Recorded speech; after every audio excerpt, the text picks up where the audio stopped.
119 TV 오신 여러분 환영합니다. 저는 스포츠조선 유동혁. 저는 농구대학의 원석현 기자입니다. 안녕하세요. 농구대학을 어떻게 하죠? 따따따따 농구대학 뭐 이렇게 하나요? 아니면 그런 거 없어요. 그런 거 없어요? 좀 만들지. 네. 그런 거 만들면 손대범 뭐 하는 거야? 네. 그런 거 만들면 구독자 떨어집니다. 그러니까 손대범 국장님은 그런 거 만들려고 하시는데 네. 이렇게 나이 드신 분들께서 그럼 제가 그런 거 안 됩니다라고 이렇게 말씀드리고 있습니다. 제가 꼰대가 돼버렸네. 네. 그렇구나. 그렇습니다. 따따따따 농구대학의 원석현 교수입니다. 네. 최근에 또 형사로 또 전직하셨다고. 그런 거 같더라고요. 네, 홍원한 선수 그 인터뷰. 네. 취조죠, 취조. 맞습니다. 아주 잘 봤습니다. 네, 이제 이번 주 중으로 아주 또 기가 막힌 거물급 범인 한 명 잡았으니까. 네, 신지현이잖아요. 네, 그 스폰데 나올 것 같으니까 여러분 다 비밀로 해주시고 기대해 주세요. 조회수가 뭐 겁나게 나오고 아주 좋아요. 좋습니다. 네, 아주 그 새로운 컨셉이에요 농구대학. 네. 기대를 해주시고 이거 손대범은 안 되죠. 역시 맞습니다. 원석현이 있기 때문에 가능한 일이라고 생각이 듭니다. 자, 4월 첫째 주 WKBL 룸앤 팩트 시작을 해보도록 하겠습니다. 자, 지금 4강 플레이오프가 열리고 있습니다. 그래서 저희가 원래는 화요일 녹화인데 수요일 날 녹화로 좀 긴급 변경을 했어요. 맞습니다. 1차전이 화요일 날 열렸기 때문에 저희가 경기를 리뷰를 하고 오늘 수요일 날 바로 다 한번 우리은행 신한은행 편까지 다 얘기를 해보기 위해서 녹화일을 또 미뤘습니다. 그렇습니다. 자, 댓글 우선 정책에서 댓글부터 소화를 하고 가도록 하겠습니다. 김소희님께서 이번에 하나원큐에 새로 선임된 김도환 감독님은 어떤 농구를 추구하는지 궁금합니다 라고 말씀하셨습니다. 저도 궁금합니다.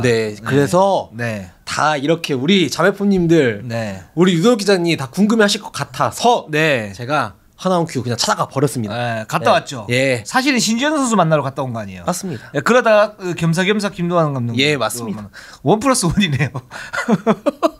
1+5 정도. 그렇습니다. 김도환 감독님을 만나고 저희 이르농구 방송할 건데 말씀해 주시죠. 당당히 말하고 왔습니다. 당당하게. 감독님 좋아하겠습니다. 이렇게 하고 왔습니다.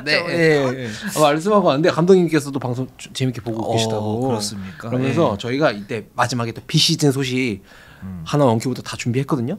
거기에서 자세하게 풀겠습니다. 어디 가지 마시고 시청 시간 좀 늘 수 있게 다 보시고 마지막에 같이 확인하세요. 살짝만 말씀드리면 김도환 감독 같은 경우에도 뭐 평가는 굉장히 좋았던 그런 코치이셨고 또 굉장히 견고하고 농구에 대해서 좀 진지한 그런 감독이다.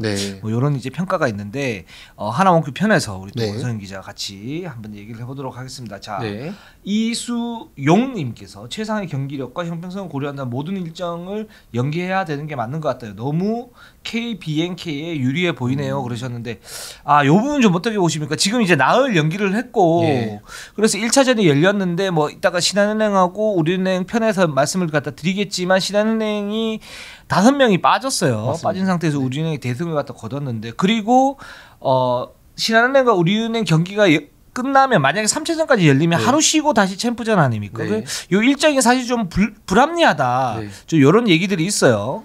저는 불합리한 게 맞는 것 같아요. 맞는 것 같아요.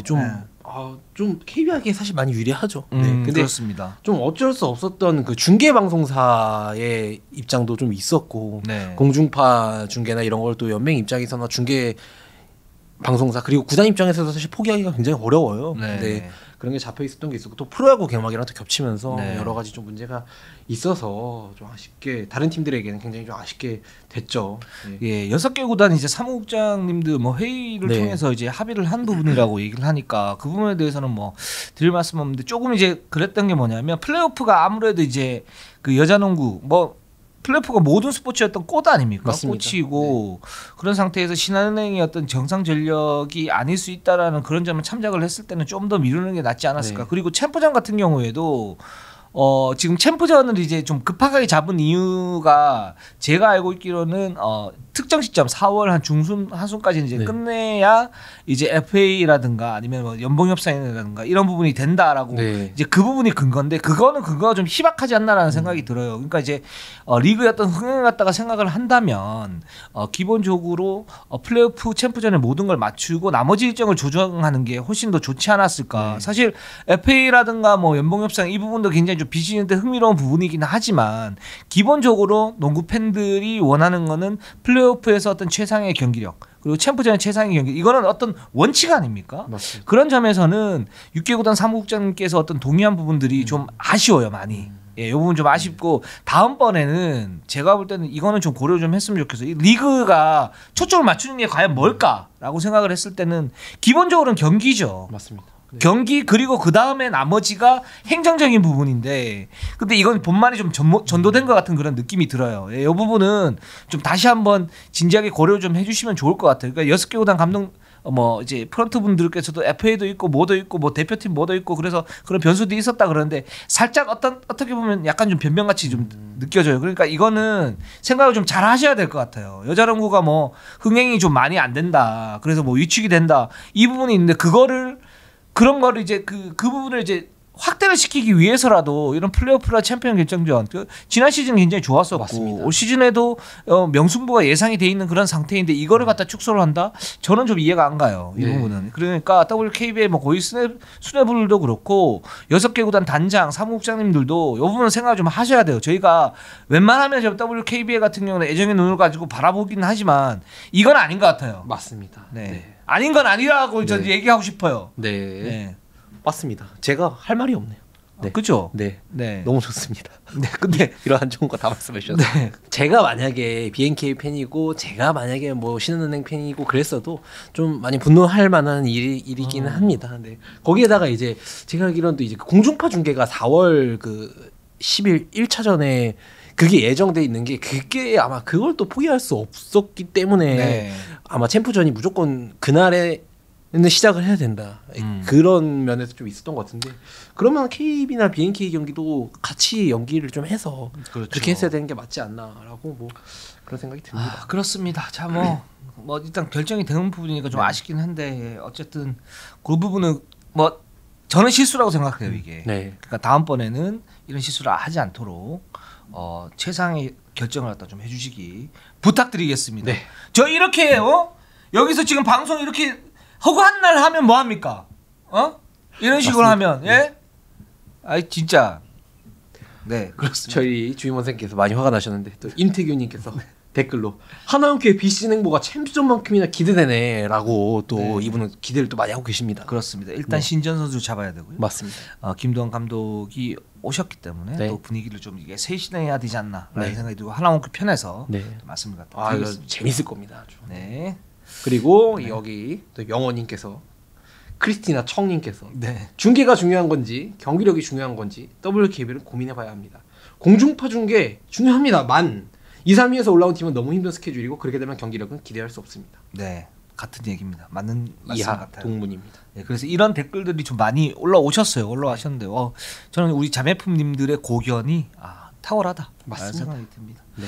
자, 그러면 여기까지 댓글을 그냥 하도록 하고요. 일단 저희가 이제 그 4강 특집을 하긴 할 텐데 네. 일단 지금 그 떨어진 팀들부터 네. 좀 이렇게 가도록 할게요. 비시즌 소식부터 한번 가보도록 할게요. 하나원 큐 한번 보도록 하겠습니다. 자, 네. 변화가 굉장히 많습니다. 5월 8일까지 일단 휴가입니다. 네. 그리고 지난주에 감독님과 선수단이 처음으로 대면을 해가지고 상견례를 했어요. 네. 간단히 뭐 얘기도 좀 하고 뭐 잘 부탁한다. 네. 뭐 이런 얘기를 좀 했는데 그렇죠. 김도환 감독님이 좀 어떤 분이냐를 네. 굉장히 좀 삼성생명에 오래 계셨긴 했지만 네. 잘 이렇게 눈에 띄게 앞으로 나서서 그런 지도를 하시는 분은 아니기 때문에 잘 모르시는 분들이 많아서 네. 일단 마상동중이랑 3일중 뭐 코치로 계셨고 네. 2016년에 삼성생명 수석 코치로 오셨어요. 네. 또 마상고락 연세대를 졸업하셨고 네. 한국은행에서 선수 생활을 하셨고 계약 기간이 이번에 3년이 됐습니다. 그렇습니다. 네. 3년이라고 그러면 이제 팀을 재건할 수 있는 시간을 확보를 해줬다. 네, 충분한 시간이죠. 교회에서 네. 라는 생각이 들고 이 마산동중 3일 중 코치를 하셨는데 이분이 이제 연대 졸업하고 연대에서 이제 포인트 가드로 네. 명활을 가지고 그때 전 기억이 나요. 네. 굉장히 재치 있는 가드였다라는 생각을 했었었고 그리고 한국은행 선수 생활을 하셨는데 이 삼성생명 수석 코치를 하실 때 이 삼성생명이 그때 당시에 굉장히 그 코칭 스태프를 좀 투명하게 뽑았던 걸로 알고 네. 있어요. 그러면서 그럼 과연 적합한 지도자가 누가 있을까라고 했을 때 마산동중 3일 중에서 굉장히 농구에 진지하고 또 거기에서 좀 뭐라 그래나 농구에 대해서 진지하면서 좀 투명한 그런 코칭 스태프다 그리고 그런 지도자다라고 그 평가를 좋게 받아서 삼성생명 수석 코치로 온 걸로 저는 알고 있습니다. 이때 지도하면서 이제 배출한 선수가 이현중, 데이비슨의 이현중 선수, 이현중. 그리고 뭐 최준용 선수, 네. 박정현 선수 등이 있습니다. 네, 그렇습니다. 그리고 뭐 농구대학에 잘 나왔지만 이현중 같은 경우에 이제 키가 굉장히 큰데 맞습니다. 이 김도환 코치 그 감독께서 가드를 해라. 그때 그 얘기를 하셨고 거기에서 포지션 정해지면서 이제 이현중 선수가 지금 데이비슨 대학교에서 맹활약 하고 있고 NBA까지 지금 노리고 있는 상황이죠. 맞습니다. 그러면서 뭐 여러 가지 말씀을 되게 많이 해주셨어요. 근데 막 일단 하나원큐 단장님께서 저희가 누누이 계속 말하고 있지만 개혁의 쇄신의 의지가 굉장히 강하다고 아주 긍정적인 방향으로 가고 있다고 말씀드리지 않았습니까? 저기 김도환 감독님께도 단장님께서 말씀하셨다고 하더라고요. 우리가 당장의 큰 변화, 드라마틱한 변화는 바라지 않는다. 다만 우리 하나원큐가 달라지고 있다는 것을 선수단 그리고 팬들이 느낄 수 있게 조금씩 변해달라. 예, 이렇게 말씀을 부탁을 했다고 하시더라고요. 그러면서 김도환 감독님께서도 굉장히 좀 큰 책임감을 느끼고 있다고 하고, 일단 뭐 그리고 그 전임 팀에 있는 기쁜 마음으로 보내준 삼성생명 프런트와 감독님께도 정말 감사하다고 임금배 감독님 말씀 굉장히 많이 하시더라고요. 그렇죠. 임금배 감독님 밑에서 보좌를 하셨기 때문에 아마 임금배 감독님의 어떤 그런 철학, 예를 들어서 로테이션을 활발하게 돌리면서 밑에 있는 선수를 갖다 끌어올리는 이제 그런 부분에 좀 주력을 하실 것 같아요. 그리고 하나원큐가 지금 사실은 전력을 이렇게 보면 가장 약하다라는 이제 평가를 받고 있긴 하지만 또 잠재력 높은 신예들이 많기 때문에 이 신예들을 어떻게 끌어올리느냐, 뭐 당장 4강 진출 이거보다는 끌어올리면서 경쟁력을 어느 정도 맞춰주느냐, 여기에 지금 김도환 감독의 어떤 지도력에 승패가 달려 있다. 이렇게 말씀드릴 수 있을 것 같습니다. 약간 농구적인 면을 보면은 어떤 감독이 어떤 농구 좀 하시고 싶으세요? 여쭤보니까 약간 본인이 생각하시는 거는 그러니까 일단 포지션의 분업화. 5명의 선수들이 가드부터 센터까지 내가 뭘 해야 될지를 알고 있어야 된다. 스스로. 뭐 예를 들어 그게 분업화라는 게 예를 들어 막 가드는 패스만 하고 뭐 빅맨은 골 밑에만 있고 이게 아니고요. 그러니까 가드는 어떻게 찬스를 보고 빅맨은 어떤 식으로 좀 디테일하게 스크린을 서고 이런 자기가 해야 될 거를 먼저 알고 그 다음에 나머지 그게 분업화가 어느 정도 정착이 되면은 선수들에게 좀 자유롭게 맡기는 이런 건 약간 임금배 감독님이랑 좀 비슷한 부분이 있죠. 그런 농구를 좀 하고 싶다라고 말씀을 하시더라고요. 그렇죠. 일단 사실 이제 클래식한 농구가 있는데 그 농구가 예전에 이제 뭐 포인트 가든 포인트 가드, 센터면 센터, 뭐 이런 부분들이 있는데 이게 사실은 살짝 올드하잖아요. 근데 김도환 감독이 얘기하고 계시는 거는 뭐냐면 지금 여자 농구 수준에서는 기본적으로 기본적인 어떤 움직임 이런 부분들이 좀 약하기 때문에 이걸 확실하게 살피고 거기에 따른 이제 어떤 그 창조적인 농구 이걸 이제 원하신다라고 말씀을 하시는 거니까. 원래 학생 그 학원 시절부터 학교에 계실 때 시절부터 항상 기본기에 굉장히 충실한 감독님이었어요. 그래서 저도 뭐 개인적으로 하나원큐의 지금 상황과 굉장히 좀 잘 어울리는 감독님이라고 생각을 하고 코치진은 아직 이제 정식 계약이나 이런 게 발표되지는 않았지만 감독님 포함해가지고 밑에 코치님이 3분이십니다. 그래서 미리 알고 계신 분들은 알고 계시겠지만 백지은 코치님이랑은 결별을 했어요. 결별을 했고 나머지 3분 코치님 동안 계약이 끝난 대로 발표 예정인데 우리가 알고 있는 코치님도 계시고 잘 모르는 코치님도 계십니다. 좋은 거는 뭐냐면 사실 감독이 이제 코치를 선임을 할 때는 감독에게 맞는 코치를 데리고 와야 되는 거죠. 감독의 어떤 그 권한이라고 할 수 있고 거기서 프런트가 뭐 이렇게 개입이 되거나 이렇게 돼 버리면 약간 좀 어긋나요. 맞습니다. 그렇기 때문에 뭐 잘 하실 거라고 보는데 근데 단지 여기에서 학연, 지연, 혈연 이런 것들이 개입이 되면 안 되고 기본적으로 가장 선수를 잘 가르칠 수 있는 코치라고 판단을 하셔서 데리고 와야 되는 거죠. 이거 굉장히 중요한 것 같습니다. 그래서 뭐 백지현 코치님이 1년 만에 이렇게 떠나서 좀 아쉬워하는 팬분들도 많이 계시는데 백지현 코치님은 곧 아마 뭐 다양한 방법으로 팬들과 좀 인사를 할 수 있을 것 같고요. 그러면서 이제 당장 할 일이 너무 많아가지고 김도환 감독님부터 프런트까지 해가지고 취임 뭐 상견례 이후 그날도 바로 내부 FA 어떻게 할 거냐 뭐 이렇게 미팅도 좀 많이 한 걸로 제가 봤어요. 그래서 FA 전략을 열심히 수립 중이고 가장 중요한 전략은 뭐 외부 FA 누가 나오든지 무조건 신지현이죠. 됐고 신지현. 맞습니다. 일단은 신지현. 그리고 우리 이륜농구는 됐고 이동환 아니고 원석연. 맞습니다. 이동환 기자 언제적 이동환입니까? 사실 저희 지금 앞에 이동환 기자가 지금 KBL 육각 특집을 찍으려고 대기하고 있는데 한번 해봤습니다. 자, 그래서 하나원큐는 지금 계속 좀 봐야 될 것 같아요. 맞습니다. 이 감독님이 사실 첫 지휘봉이고 또 어떤 팀 컬러를 만들 것인지 그리고 어떻게 팀을 꾸릴 것인지 기대가 많이 됩니다. 네. 보면서 저희가 뭐 이제 앞으로 이제 뭐 서머리그라든가 뭐 박신자컵이라든가 이런 부분이 있지 않겠습니까? 맞습니다. 있으니까 이때 또 말씀 갖다 드리겠습니다. 네. 자, BNK로 한번 가보도록 하겠습니다. 그 경기 내용에 대해서는 분석을 할 거고요. 네. 5월 29일까지 휴가를 가고 연장을 갔으니까 우리은행 신한은행엔 할 일은 다 했다. 네. 이렇게 이제 농담을 할 정도로 네. 예, 4강 뭐 플레이오프 경기력에 대해서는 만족하는 그런 분위기죠. 네. 그러면서 약간 이제 4강을 가긴 했는데 네. 정말 대단한 성과죠. 네. 정말 오랜만에 나갔잖아요. 네. 그래서 절반의 근데 성공이라고 하고 싶은 게 그래도 뭔가 시즌 시작할 때 기대치에 비하면은 네, 약간 4강은 그래도 가야 되는 거 아니었나 이런 시각도 있잖아요. 네. 그래서 스스로도 그 내부에서도 절반의 성공 정도로 평가를 하고 있는 것 같아요.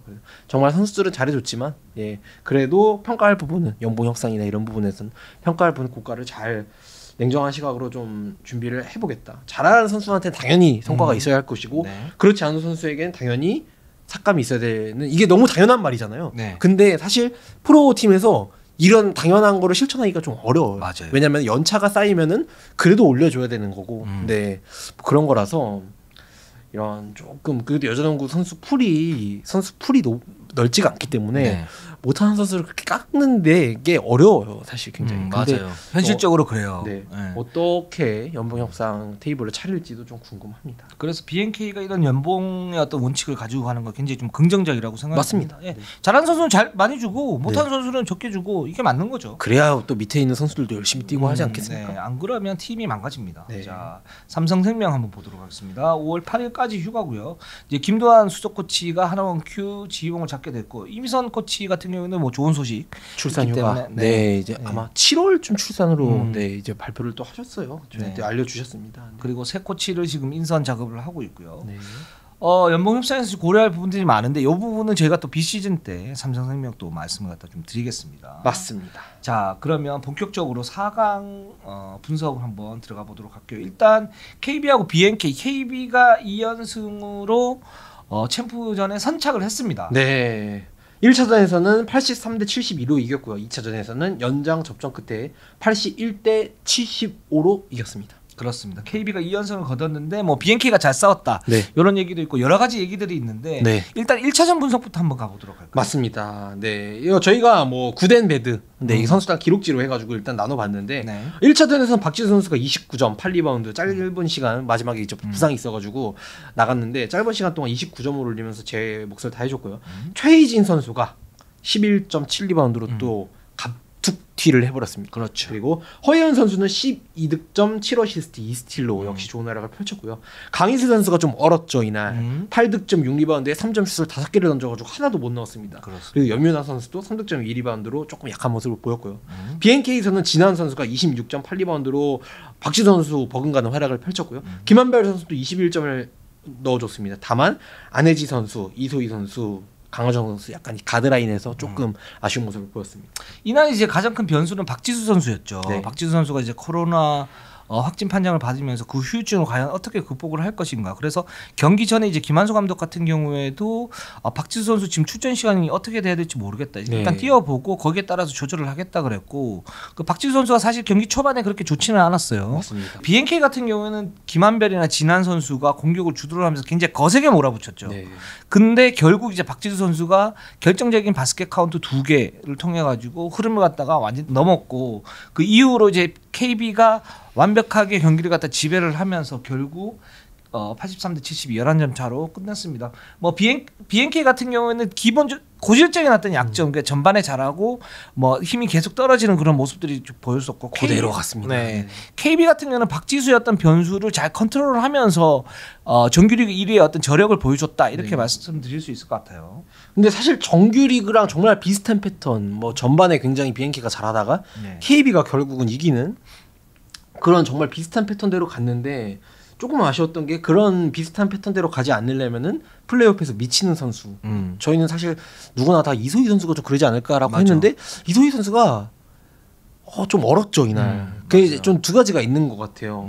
그 저는 BNK의 벤치에서 약간 이소희 선수한테 공격 권한을 좀 덜 준 것도 있는 것 같고 이소희 선수가 지난 국가대표에서도 조금 보였던 모습이었는데 이런 큰 무대에 조금 본인이 조금 긴장하는 모습도 있어요. 좀 덤빈다 그래야 되나? 네. 그리고 긴장하니까 덤비는 거죠. 네. 그런 모습들이 좀 있긴 했었는데 근데 저는 이제 그 어떤 BNK의 시스템 자체가 정규리그하고는 좀 달랐던 게 정규리그 6라운드에 했던 부분들이 굉장히 좀 좋았던 것 같거든요. 어떤 부분이냐면 활동력을 극대화하고 이소희에게 맨볼 핸들링 비중을 갖다 좀 늘려주고 김한별을 거기서 미끼로 쓰면서 거기에서 코어를 만들고 그 진앙 같은 경우는 지금 미드레인지 점퍼가 6라운드에 워낙 좋았기 때문에 뭐 이 부분이 이제 1차전 때 여전히 잘 나왔지만 나왔죠. 그러니까 이 그렇게 가면서 뭔가 이제 체력전을 갖다가 할 것이다라고 봤는데 의외로 강하정 선수를 굉장히 많이 썼어요. 네. 강하정 선수뿐만 아니고 사실 원래 말씀하신 대로 BNK의 힘은 어디서 나오냐면은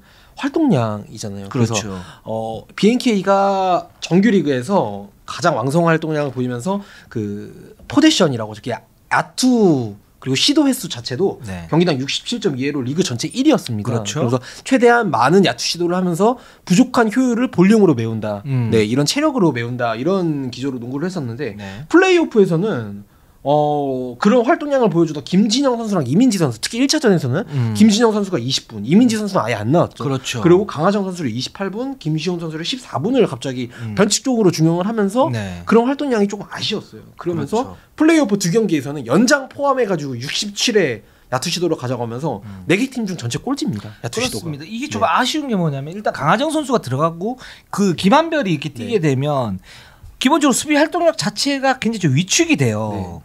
이제 그 부분 때문에 BNK는 그러면 수비에서 문제점이 드러나죠. 여기에 안혜지 이소희가 뛰게 되면 그 안혜지 이소희 중에 한 선수가 이제 미스매치 공략 대상이 되기 때문에 수비에 허점이 굉장히 많아집니다. 이제 그 부분을 KB가 사실 1차전에서 박지수 선수가 고관절 부상으로 나온 상태에서도 안정적으로 이길 수 있었던 건 뭐냐면 KB가 이제 그때는 이제 빅라인업을 사용을 했었죠. 그 최희진 선수 들어오고, 그다음에 김민정 들어오고, 그다음에 김소담 들어오고, 허예은 들어오고, 염윤아 들어오고, 강희술 들어오고, 뭐 이런 식으로 갔는데 거기에서 활동량 자체가 KB가 훨씬 더 좋았었고, 거기에 따른 트랜지션 게임에서 BNK가 감당을 못했어요. 그러면서 빅라인업을 사용을 해버리니까 미스매치가 발생을 하면서 BNK가 이길 수 없는 그런 구조로 만들어져 버렸거든요. 이게 저는 좀 굉장히 좀 아쉬웠어요. 그러니까 BNK가 왜 6라운드 때 좋았던 그리고 KB였던 약점을 찌를 수 있는 그런 트랜지션 왕성한 활동력을 포기한 채 뭐랄까 세트 오펜스 중심으로 1차전을 그렇게 꾸렸을까 이 부분은 저는 좀 의문이 좀 들었어요. 맞습니다. 그러니까 김시훈 선수가 아쉽다는 게 아니고 저는 이렇게 용평술이 김시훈 선수가 정규리그 에서도 14분 이상을 뛴 경기가 아마 3경기밖에 안 될 거예요. 제 기억으로 3경기인가 4경기 정도였던 것 같은데, 근데 그런 이제 가장 중요한 플레이오프 1차전에서 김시훈 선수를 갑자기 좀 변칙적으로 기용을 한 거는 김시훈 선수도 약간 자체도 적응을 못한 것 같고 그래서 조금 아쉽더라고요. 그렇습니다. 그렇기 때문에 이제 이소희 선수 같은 경우는 뭐 좀 큰 무대에서 살짝 지금 아직 약한 부분이 있고 그 다음에 그 공격 옵션 자체가 많지 않았기 때문에 뭐 7득점 5리바운드 이렇게 했었고 안혜지 선수 같은 경우에도 뭐 1차전 2차전 해서 평균적인 어떤 그 플레이를 하긴 했었지만 안혜지 선수 어떤 고질적인 문제점 그러니까 진한 선수만 바라본다든가 그리고 세트 오펜스에서 그 약간 좀 좁아지는 그런 느낌 그러면서 KB가 오히려 수비하기 굉장히 좀 편한 그런 부분이 만들어져 버렸죠. 맞습니다. 특히 말씀하신 대로 안혜지 선수는 2차전에서는 굉장히 좀 좋은 딱 안혜지 선수가 6라운드 때 모습이 어느 정도 나왔던 것 같아요. 근데 1차전에서는 이게 경기가 초반에 리드하다가 이제 KB한테 점점 따라잡히고 역전이 되니까 마지막에는 정말 그 6라운드 이전까지 보여줬던 안혜지 선수가 약간 진함만 찾게 되는 그런 모습을 좀 보이더라고요. 그래서 저희가 안혜지 선수가 이날 어시스트를 11개나 올렸음에도 배드로 꼽은 이유가 그런 부분이죠. 그렇습니다. 그래서 1차전은 좀 많이 좀 아쉬웠다라는 생각이 들고 근데 2차전은 굉장히 좀 잘했습니다. 2차전은 연장까지 간 거잖아요. 그러니까 4쿼터에 1점만 더 넣었으면은 정규리그 챔피언 뭐 역대급 거의 막 정규리그 막 기록들을 쓴 챔피언을 상대로 1점이 모자라서 진 거니까 굉장히 정말 저차사를 했다라고 평가를 할 수 있을 것 같습니다. KB는 이날 이제 박지수 선수가 정상적으로 가동되지는 않았어요. 아마 고관절 부상에 대한 어떤 여파 때문인데 그러나 박지수 선수도 뭐 나쁘지는 않았었고, 근데 그 상태에서 BNK 같은 경우는 진한 선수, 김진영 선수가 각각 22득점을 넣으면서 네. 이제 맹활약했었죠. 김진영 선수가 정말 잘해줬죠. 그렇습니다. 네. 그러니까 이 선수를 왜 1차전에 안 썼을까? 네. 물론 이제 팀 내부적인 어떤 상황들은 잘 모릅니다. 그러니까 네. 팀 내부적인 상황, 예를 들어서 여자 선수들은 좀 민감하기 때문에 그날 당일 컨디션에 따라 가지고 뭐 달라지는 그런 부분들은 분명히 있어요. 이제 그걸 캐치하고 김진영 선수 1차전에서 많이 안 쓰고 2차전에 많이 썼다 그러면 문제는 없는데, 근데 그 플레이오프에서 사실 김진영 선수 많이 쓰는 그런 상태에서 그 저희가 이제 분석했다시피 활동력을 극대화할 수 있는 그런 카드인데, 이 카드를 1차전에 많이 쓰지 않고 2차전에 많이 썼는데 2차전에 터졌다, 이런 부분을 봤을 때는 좀 아쉽죠. 네. 그런 부분 좀 아쉽고, 그러나 2차전은 이제 지난 김진영 선수가 좋은 활약을 하면서 BNK 특유의 어떤 활동력 이런 부분이 좀 나왔어요. 맞습니다. 진한 선수도 정말 잘했고, 이날 그러니까 약간 선수들의 기록이 튀었다고 하죠. 약간 네네. 원래 했던 것보다 에버리지보다 훨씬 더 좋은 모습을 보여줬어요. 김진영 선수도 그렇고 안혜지 선수도 그렇고, 이날 안혜지, 김진영 이 둘이 사실 3점슛 약간 김진영은 내버려도 안혜지는 놔두라고 약간 대명사 같은 선수들인데, 이날 3점슛이 둘이서 7개를 던져서 5개를 넣었습니다. 네. 팀 전체 자유투, 리그에서 가장 자유투가 약점인 팀이었는데 이날 자유투 16개를 던져가지고 14개를 넣었어요. 네. 선수들 집중력이 정말 좋았고 맞아요. 굉장히 진짜 잘해줬던 건데 아쉬웠죠. 야, 그래도 정말 결국 졌으니까. 네. 예, 아쉬웠는데 이거는 또 KB가 또 잘한 부분이 있다. 그렇습니다. 뭐 KB 같은 경우에도 지금 강희슬 선수가 살아났죠. 1차전은 좀 많이 부진했었는데 1차전은 사실 이제 최희진 선수가 굉장히 좀 좋았었고, 김한수 감독도 경기가 끝난 다음에 최희진 선수가 사실상 1등 공신이다 이렇게 얘기를 했었는데, 그 KB가 좋은 점이 뭐냐면 터질 수 있는 선수들이 굉장히 많아요. 맞습니다. 뭐 그중에 하면 강희슬 당연히 터져야 되는데 1차전에 살짝 부진했는데 2차전에 자기 몫을 해줬고 역시 강희슬이다. 네. 이런 부분 보여주고, 김민정 선수가 이 선수는 이제 보이지 않게 공헌도가 굉장히 높은 선수인데 이날 굉장히 좋았습니다. 그 BNK의 더블 가드의 어떤 미스매치 공략을 굉장히 좀 잘했고, 염유나도 나쁘지 않았어요. 네. 그리고 뭐 사실 기록상으로 봤을 때는 최희진 선수도 1차전에 비해 아쉬워가지고 3점슛도 많이 못 넣고 그래가지고 최희진 선수가 저희가 배드로 뽑긴 했지만 이날 활동량만 봤을 때는 정말로 그 작년 삼성생명의 김보미 선수의 재림이라고 봤을 정도로 활동량도 정말 좋았고, 맞습니다. 그리고 저는 굉장히 좀 재밌게 봤던 장면 중에 박지수 선수가 이날 나올까 말까 하다가 이 쿼터까지는 끝까지 아꼈어요. 그러다가 3쿼터 중간에 7분 19초를 남기고 박지수 선수가 허영 선수랑 같이 돌아옵니다. 근데 저는 약간 BGM이 들리는 것 같았어요. 그러니까 관상에 이정재가 등장하는 씬이 있지 않습니까? 그렇죠. 거기처럼 약간 또 그 WKB의 정말 플레이오프 나중에 뭐 베스트 장면 탑 10을 한 10년 뒤에 뽑는다고 하면은 이 장면도 나오지 않을까. 네. 저는 어떤 느낌이 들냐면 예전에 이제 손동열 감독이 불펜에서 몸만 풀 때 그 상대 이제 타자들이 좀 쫄지 않습니까? 이제 그런 느낌이 좀 들었어요. 그래서 저도 똑같이 생각을 한 게 뭐냐면은 진한 선수가 이날 시리즈 이 전체 시리즈 중에서 자유투를 10개를 던져가지고 9개를 넣고 하나를 놓쳤어요. 근데 하나 놓친 게 언제냐면은 이 박지수 선수가 들어오고 나서 그러니까 자유투를 얻은 상황에서 박지수 선수가 교체가 됐어요. 그러고 나서 박지수 선수 교체된 걸 보고 진한 선수가 자유투를 넣었는데 이 촉구가 빗나갑니다.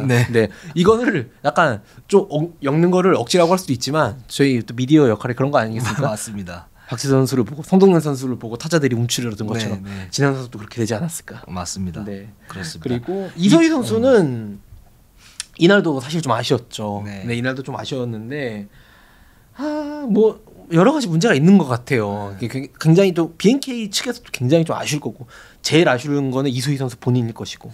그렇습니다. 이소희 선수가 이제 그 벽을 갖다 깨는 부분도 굉장히 중요한데, 또 하나 아쉬운 거는 뭐냐면 1차전 뭐 분석에도 나왔지만 왜 이소희 김한별의 그런 그 2대 공격을 주 옵션 중에 하나로 좀 쓰지 않았을까라는 저 아쉬움이 계속 남아요. 그걸 해보고 만약에 이소희 선수가 안 된다 그러면 이거는 이소희 선수의 어떤 기량 문제 또는 플레이오프에서의 어떤 그 약점 문제도 대두가 될 수 있는데, 근데 그걸 이제 제대로 판을 깔아주지 않고 갔다란 말이죠. 그 상태에서 이소희 선수가 자기 어떤 것들을 해야 했는데 그거 하기는 좀 쉽지 않은 그런 상태. 그리고 2차전은 더 아쉬운 게 뭐냐면은 사실 이날 이소희 선수랑 허연 선수가 매치업이 많이 있었는데 둘 매치업에서는 원래 정규리그에서는 이소희 선수가 오히려 작은 선수를 앞에 뒀을 때는 좀 피지컬적으로 하려는 경향이 있어가지고 재미를 많이 못 봤었는데 이날은 이소희 선수가 허예원 선수한테 좀 압도를 했어요. 네. 사실 1대1 있을 때는 허예원 선수 반칙도 굉장히 많이 나왔고 네. 그리고 허예원 선수가 경기 중반에 일찌감치 4파울이 걸렸거든요. 네. 그러니까 이런 상황에서 이소희 선수랑 오히려 안혜지 선수를 그냥 확 빼버리고 그러면 허예원 선수 이소희 선수를 어쩔 수 없이 막아야 되거든요. 그렇죠. 그냥 아예 안혜지 선수를 빼버리고 이소희 선수한테 판을 깔아줘가지고 4파울인 허예원 선수를 좀 더 집요하게 공략을 했으면 어땠을까. 예, 이런 좀 아쉬움이다. 그렇죠. 이게 굉장히 좀 디테일한 분석이라고 저는 생각이 드는데, 그러니까 안혜지 이소희의 더블 가드를 너무 많이 쓴다. 이게 정규리그 때도 어떤 그 미스매치 유발의 문제점이 됐었고 우리은행이 거기에서 그 계속 공략을 하면서 판판이 이제 BNK가 우리은행 전에서는 좀 고전하는 그런 모습들을 갖다 보였는데 꼭 이런 화법을 계속 가지고 갈 필요가 있었을까. 그러면서 이제 그런 미스매치 공략에서 문제점이 되니까 더블팀이 들어가고 로테이션이 들어갑니다. 근데 BNK의 수비 약점 중에 하나가 뭐냐면 로테이션이 들어갔을 때 자기 자리를 못 찾는 거예요. 맞습니다. 예, 그러면서 뭐 예를 들어서 박지수 선수가 볼을 잡았을 때 더블팀이 딱 들어왔는데 거기에서 로테이션을 못 찾고 하다가 박지수가 강희슬한테 빼줘서 거기서 결정적인 3점포를 맞는 장면들이 나와요. 그러니까 이 약점이 있는데 그럼 과연 이 더블 가드 자체를 시스템을 쓰는 게 맞는 건가? 아니면 한 시즌 좀 빼면서 뭔가 그 방법을 갖다 마련하는 게 중요하지 않았을까? 플레이오프에서는 이제 이런 아쉬움들이 남는 거죠. 그리고 디테일을 또 말씀해 주셔가지고 그 박지수 선수가 1차전에서는 그 BNK가 지난 시즌 약간 삼성생명의 김한별 선수를 생각을 하면서 1대1로 좀 어떻게 막아보려고 하다가 박지수 선수한테 득점을 굉장히 많이 허용을 했죠. 그러면서 2차전 때에서는 박지수 선수가 들어오자마자 더블팀을 갑니다. 바로 이번에 수비를 바꿨어요. 더블팀을 바꿨는데 말씀하신 대로 로테이션이 잘 되지 않아서 첫 공격에서부터 강희슬한테 오픈이 납니다. 그렇죠. 네, 다른 사람은 다 오픈이 나도 되는데 강희슬은 안 되죠. 아, 강희슬은 안 돼. 바로 강희슬 선수가 거기서 선정을 하고 세레머니를 하면서 사실 거기서 경기가 어느 정도 좀 기우는 모습이 나오는데 더블팀을 가는 거는 그렇다고 가야죠. 박지수 선수 솔직히 더블팀 어느 팀이나 다 가잖아요. 더블팀을 가는 건 맞는데 그 더블팀을 얼마나 디테일하게 가느냐. 지난 시즌 삼성생명은요 결승전에서 박지수한테 가는 더블팀을 쿼터별로 바꿨어요. 어떻게 원 카운트에서 가냐, 투 카운트에서 가냐, 아니면 안 가냐.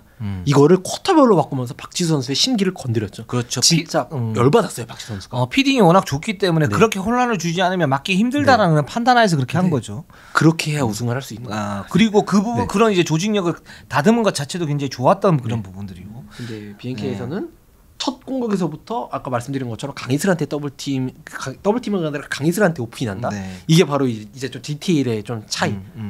좀 준비할 시간이 그렇게 많지 않았기 때문에 어쩔 수 없었던 것도 있긴 있는데 그런 디테일한 부분은 다음 시즌 플레이오프에서 또 이제 멋진 모습 보여주면 좋을 것 같고 그러면서 저는 이제 총평을 하자면 양팀 다 2차전에서는 특히 상대 약점을 좀 집요하게 공략하는 부분이 아쉬웠다. 그러니까 뭐냐면은 BNK는 상대 4파울, 강희슬, 허예은이 4파울이 일찌감치 걸렸었는데 그런 부분을 아까 말씀드린 것처럼 그렇게 됐을 경우에는 아예 허예은 선수를 이소희 선수랑 계속 아예 안혜지 선수를 잠시 빼버리고 해가지고 허예은 선수를 도저히 코트에 둘 수 없을 정도로 공략을 했어야 되지 않나. 그렇죠. 뭐 그런 부분. 그리고 KB는 상대가 이제 따라오는 수비가 굉장히 약하잖아요. 강하정 선수가 강희슬 선수한테 좀 해가지고 그 많이 돌파를 허용을 하면서 나가는 부분. 김한별 선수가 이날 이제 2쿼터였나요? 3쿼터였나요? 허예은 선수가 이제 공을 딱 몰고 넘어왔는데 김한별 선수랑 매치업이 1대1이 딱 되니까 언니들을 다 옆으로 보냅니다. 내가 1대1 할게. 지시를 해요. 그러면서 멋있게 아이솔레이션을 성공을 해요. 이 언니가 나를 못 따라올 거 알고 있었거든요. 근데 그거 굉장히 좋았다. 근데 그 다음 포지션에 똑같이 김한별, 허예은이 바로 다음 포지션에 똑같이 매치업이 됐는데 거기서 아이솔레이션 안 해요. 또 거기서 또 그냥 연속적으로 아이솔레이션 하고 이 사람을 코트에 못 있게 집요하게 공략을 더 해줘도 괜찮을 것 같은데 약간 여자농구에 좀 특유의 그런 언니들도 다 같이 공을 한 번씩 만져야 되고 약간 그런 게 좀 있어요. 그런 게 좀 그런 부분은 좀 아쉬웠다. 그게 좀 창조적으로 농구를 좀 할 필요가 있어요. 이 부분이 그러니까 그 어떤 화법에 얽매이지 말고 할 필요가 있고 그 허연 선수의 그런 부분들이 굉장히 좀 신선했었고 그게 굉장히 효율적이잖아. 효율적이면 장땡인 거지. 아이솔 하면은 뭐 언니들도 좋습니다. 옆에 쉬고 김한별 선수 나가면은 더 좋으니까 이거를 뭐 그런 공격의 전권을 누가 갖고 있는지는 잘 모르겠어요. 근데 첫 포지션에서 허예원 선수가 이렇게 지시를 하는 거 보면 어느 정도 가도가 갖고 있는데 두 번째 포지션에서도 허예원 선수가 이렇게 얘기를 했으면은 들어줬을 거예요. 아마 KB의 팀 구조상. 근데 허예원 선수도 조금 더 이제 연차도 쌓이니까 다음 시즌에 다음 리그 다음 파이널 때는 이런 거를 좀 더 주도적으로 얘기를 해도 좋을 것 같습니다. 네, 그렇습니다. BNK가 이제 2차전에 굉장히 잘 싸웠고 연장 혈투를 갔었지만 이제 박지수 선수의 어떤 출전의 어떤 반쪽 문제, 그러니까 많이 출전을 못했었잖아요. 이제 그런 부분도 있고 BNK가 지금 여기에서 디테일하게 좀 수정해야 될 부분. 그래야 올 시즌 같은 경우는 4강도 뭐 천신만고 끝에 사실 가지 않았습니까? 삼성생명이 부진하지 않았으면 떨어졌을 텐데, 그러니까 그 부분을 좀 잘 삼아서 지금부터 시작이니까 여기에 만족하지 말고 내년 시즌에 좀 더 발전했으면 하는 그런 바람입니다. 맞습니다. 자, 그래서 이제 1, 2차전은 KB의 승리로 갔고요. 자, KB가 지금 챔프전 선착을 했는데 시간이 많습니다. 네. 보완해야 할 부분이 저는 1, 2차전에서 BNK가 1, 2차전에서 정말 좋은 예방 주사를 맞았다고 생각을 해요. KB 입장에서는. 그러니까 BNK가 노골적으로 수비를 다르게 준비를 했어요. 첫 번째 박지수 선수에 대한 수비.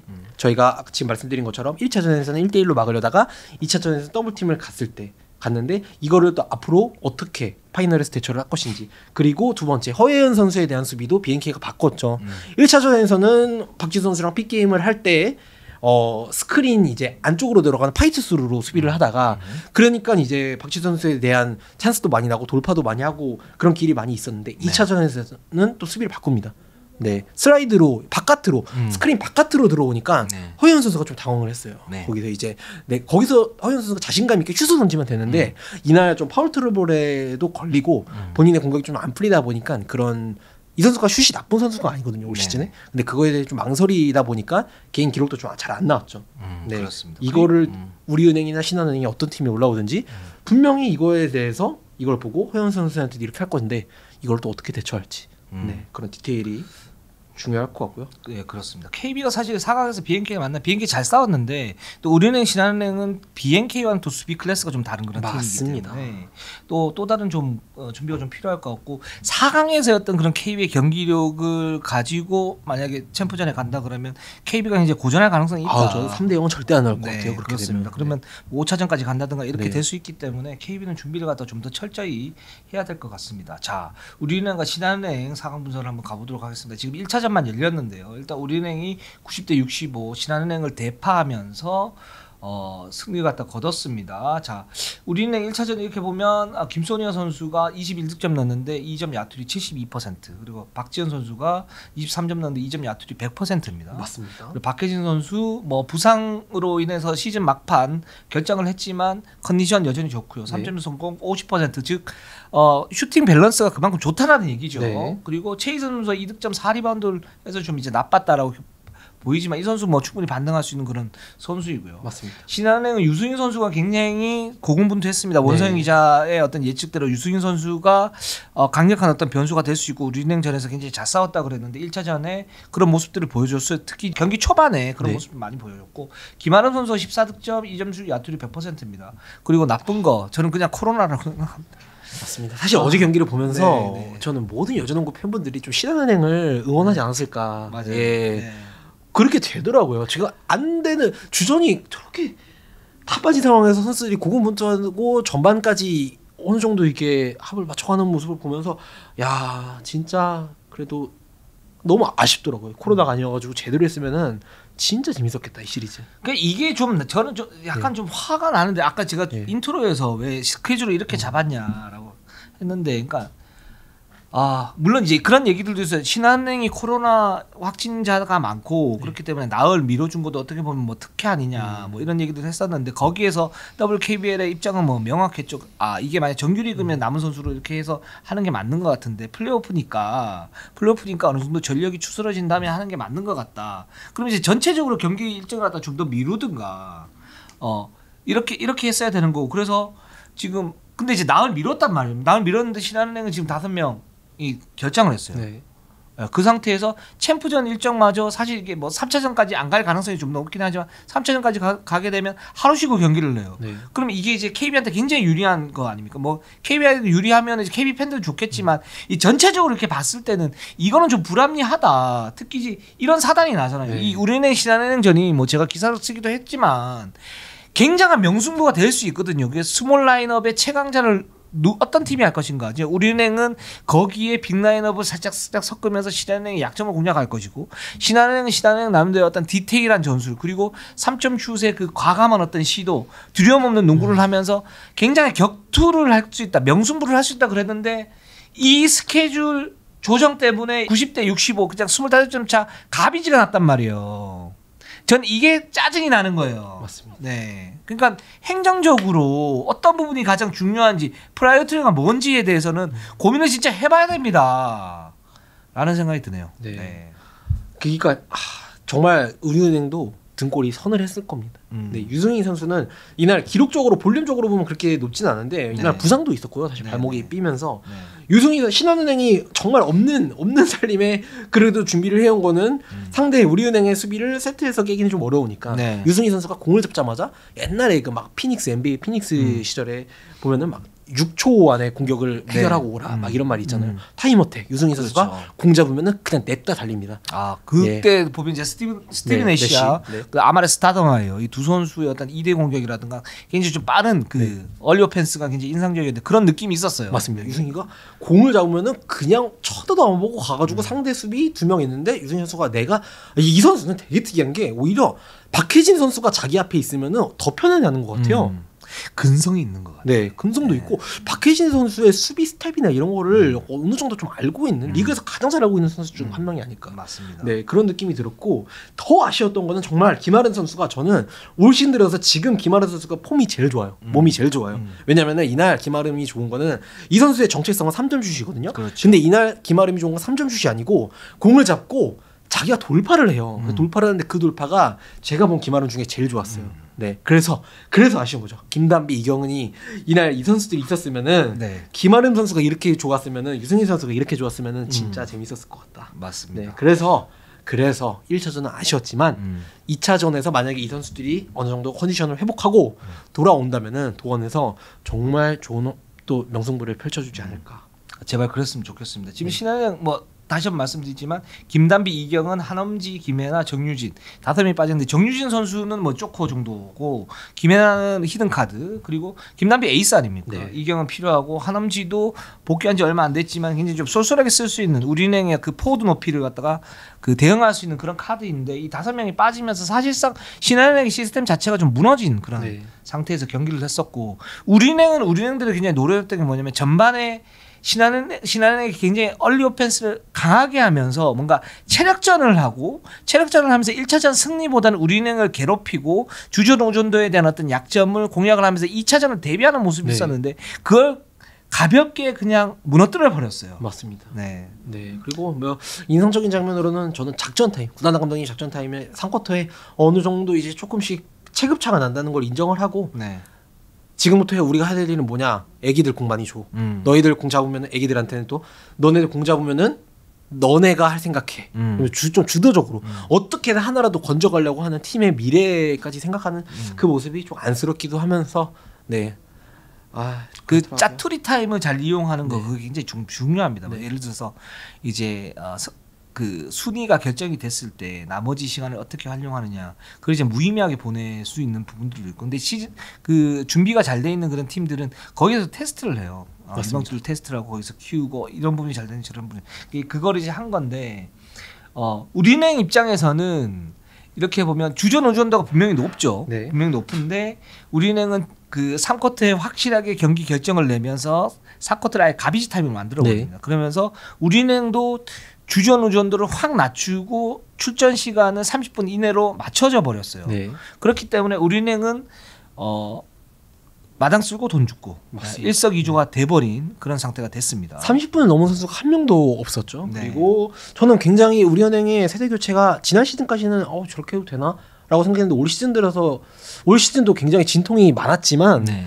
플레이오프랑 6라운드 거쳐가면서 박지현 선수가 이렇게 공격을 하고 박혜진 선수가 약간 부상의 컨디션이어서 공격을 좀 간결하게 했지만 이렇게 해도 이렇게 할 수 있는 걸 보면서 박지현 선수 위주로 또 그 팀이 어느 정도 세대 교체가 좀 잘 되고 있는 것 같다. 김정은 선수랑 최희대 선수가 잘 못해줬음에도 불구하고 네, 많이 뛰지 않았음에도 불구하고 이렇게 되는 걸 보면서 네, 만약에 우리은행이 뭐 2차전까지 잡고 파이널까지 가면은 사실 KB랑 우리은행이 양 팀 다 이제 부상 없이 풀 전력이잖아요. 그렇죠. 네, 또 해볼만한 경기가 나오지 않을까라고 우리은행 입장에서 보면은 그렇게 생각을 해봤습니다. 박지현 선수가 저 눈에 띄는 게 뭐냐면 올 시즌에 부침이 굉장히 많았죠. 네. 초반에는 뭐 유성훈 감독이 굉장히 혹평을 했었죠. 정말 신인 때보다 못한 그런 움직임이다. 네. 뭐 이렇게 했었고 실제적으로 굉장히 조조했었는데 그 박지현 선수의 가장 큰 약점 중에 하나가 뭐냐면 어떤 체력적 부담감 뭐 이런 부분도 있고 4쿼터 때 이렇게 보면 안 보여요. 예, 맞습니다. 코너에 그냥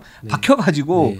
그냥 있는데 그러면서 이제 뭐 유성 감독이나 전종 코치가 했던 얘기가 박지현이 승부처에서는 잘 안 보인다. 네. 이걸 계속 강조를 하는데 안 된다 그랬는데 실제적으로 6라운드부터 지금 플레이오프 1차전에서는 박지현의 어떤 존재감이 승부처에서 싹 보이면서 아, 이 선수가 이제 드디어 전면에 나서기 시작했구나. 이런 느낌이 좀 들었습니다. 네, 저는 박지현 선수가 인터뷰 방송사 인터뷰에 옛날에 네. 어디 BNK전이었나요? 원정 가가지고 아마 방송사 수훈 선수로 뽑혔는데 또 감독님한테 야단 먹고 혼난 게 서러워가지고 자기 경기력도 좀 안 풀리고 하니까 네. 엉엉 울었던 인터뷰가 기억이 네. 나요. 근데 지금 이 선수가 저는 좀 약간 멘탈적으로 뭔가를 깨우친 것 같아요. 그러니까 감독님한테 이날도 혼났어요. 네. 이성환 감독님한테 안 혼나는 선수 어디 있습니까? 네. 리바운드가 잘 안 되다 보니까 이 선수가 감독님이 리바운드 오늘 안 할 거냐고 이렇게 해가지고 혼났는데 이 선수가 그거를 대수롭지 않게 앞에서는 당연히 혼난 척 이렇게 하죠. 이렇게 하는데 끝나고 나서 방송국 인터뷰를 또 하는데 감독님이 리바운드 하냐고 혼났는데 어땠냐고 하니까 막 웃으면서 이제 감독님이 그렇게 하시면서 다 이해되고요. 그런 얘기를 하더라고요. 약간 이제 멘탈적으로 뭔가 이제 한 깨달음을 좀 얻은 느낌? 네. 또 그런 게 보여서 굉장히 좀 긍정적이다. 네. 저는 그 미디어데이 때 네. 그 우리은행 대표 선수로 박지현 선수가 예. 나왔잖아요. 네. 그거 보면서 이제 우리은행이 박지현을 어떻게 전면으로 네, 좀 내세우고 하는 그런 움직임이 좀 보이는 것 같다. 원래는 박혜진, 뭐 김소니아도 있고 김정은도 있고 최희샘도 있는데 나올 선수가 너무 많거든요. 네, 근데 이제 물론 뭐 박혜진 선수는 부상 때문에 네. 뭐 그런 여파가 있지만 그래도 박지현 내세웠다는 건 이 선수가 이제 우리은행에서는 전면적으로 좀 나서는 어떤 징조 아닌가 그랬는데 네. 실제로 좀 그런 모습이 좀 있는 것 같고요. 네. 그래서 일단 1차전은 우리은행이 대승을 갖다 거뒀고 지금 2차전 신한은행은 아마 김단비, 이경은, 한남지, 뭐 김혜나, 네. 김혜나는 좀 어렵다고 그러고요. 이 세 명은 충분히 나올 수 있지 않습니까? 네. 네. 저는 사실 정말 공중파 중계를 해야 된다면 이 2차전 중계를 해야 되지 않을까. 그렇습니다. 네, 정말 재밌는 경기가 되지 않을까. 정말 좀 재밌는 경기가 됐으면 좋겠어요. 저는 기대를 굉장히 많이 했었는데 왜냐하면 정규리그 때 아산에서인가요? 이 두 팀이 정말 혈투를 벌였을 때 그 모습이 잊혀지지 않아요. 제가 최근에 한 2, 3년간 본 농구 경기 중에 가장 재밌었거든요. 맞습니다. 그랬는데 그 플레이오프 4강에서 이 코로나 변수 때문에 이렇게 됐다라는 거 굉장히 좀 안타깝습니다. 네, 정말 2차전은 처절한 싸움이 되지 않을까. 예, 만약에 진 팀은 정말 어느 팀이 질지는 모르겠지만 눈물 나올 것 같습니다. 제 생각에 한 2명 정도 올 것 같습니다. 그렇습니다. 네, 처절한 승부 기대해 보겠습니다. 네, 저는 3명 예상합니다. 3명이 네, 알겠습니다. 자, 그리고 저희가 그 댓글이 좀 많이 달렸는데 네. 이게 또 4강 이벤트하고 네. 연관이 돼가지고 이렇게 달렸습니다. 아직 지금 결정이 안 났기 때문에 결정이 나면 그때 세 분 해서 스타벅스 10,000원권 상품권 바로 드리도록 하겠습니다. 바로 드립니다. 네, 알겠습니다. 자, 우리 방송은 여기까지 하도록 하겠습니다. 우리는 항상 최선을 다하겠습니다. 네이버, 유튜브 구독, 좋아요, 알람. 감사합니다.